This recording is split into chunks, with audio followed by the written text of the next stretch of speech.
Hi ladies, it's Tricia here from myfiercefablife.com, and today I want to talk about how to make fierce goals that you actually accomplish. So I just wanted to start on a side note that I have this little sexy raspy hoarse voice going on because I'm going 3 weeks strong of being sick, but that is okay. We will still keep going. I just hope you can look past that, and let's get to it.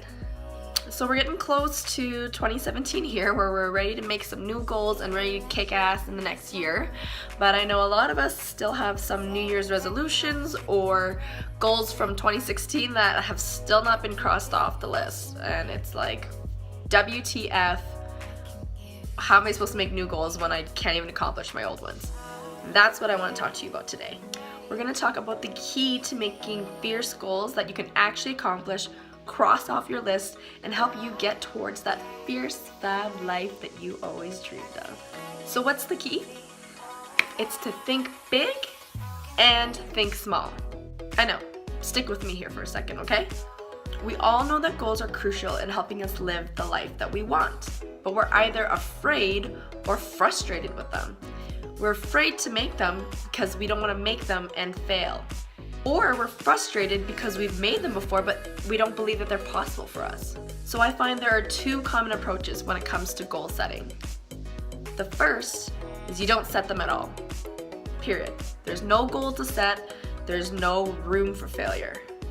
Two, you set them too big, and then they never end up happening. But you know that you are meant for so much more, and you don't want to settle for less. Does this sound familiar?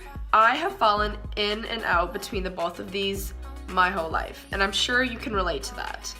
It's because when we make them so big, we stop believing they can happen, so we revert back to not making them at all. But when we make them none at all, then we're not achieving anything, and it's just this really big cycle of unhappiness. So it wasn't until I understood exactly how goals are actually accomplished that I was able to break free from that cycle. The first approach is a whole different topic on its own that I will touch base on another day. But today I really want to focus on the second one, setting too big of goals, and why it's honestly not enough to just set goals. You can only make goals happen when you take action, correct? What pushes us to take action? Our beliefs. Have you ever felt like you really wanted something so bad, so you set that goal to make it happen? And you were pumped, and you were stoked, and you were ready to take on the world. But then slowly over time, you lost faith that it was even possible for you. This happens because you haven't built a strong enough belief system behind that goal. So the less faith that you had, the less motivated you were to take the action. Think of your goals like a ponytail. The more you stretch it, the better it's going to keep a hold on your ponytail and keep it in place throughout the day. But if you stretch it too far, it's going to snap. So that's not what you want. You want to stretch it far enough still that it's going to keep a tight hold, but you don't want to stretch it too far that it snaps now or even in the middle of your day. So why think big and think small? It's great to have big dreams and a big vision and know where you want to be.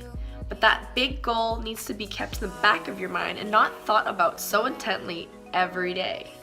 So make small enough daily goals that you can achieve incrementally, but still big enough that they stretch you to grow.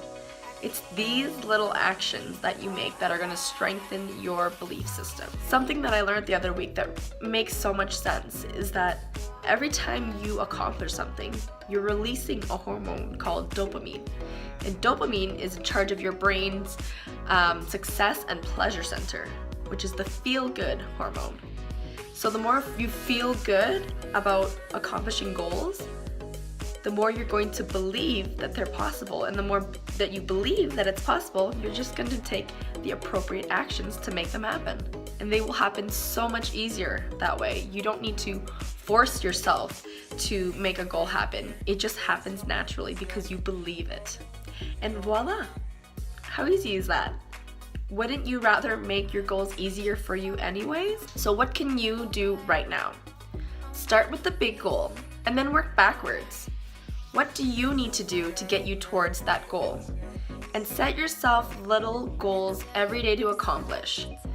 Make them realistic enough that they can happen with your schedule and with your lifestyle, but make them big enough that you're still stretching to get you towards your fierce fab life. So I really hope that this video was helpful for you in breaking down goal setting and why it's actually easier to achieve than we think. If this was helpful for you, leave a comment below. I'd love to hear back from you.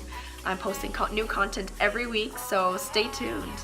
Bye.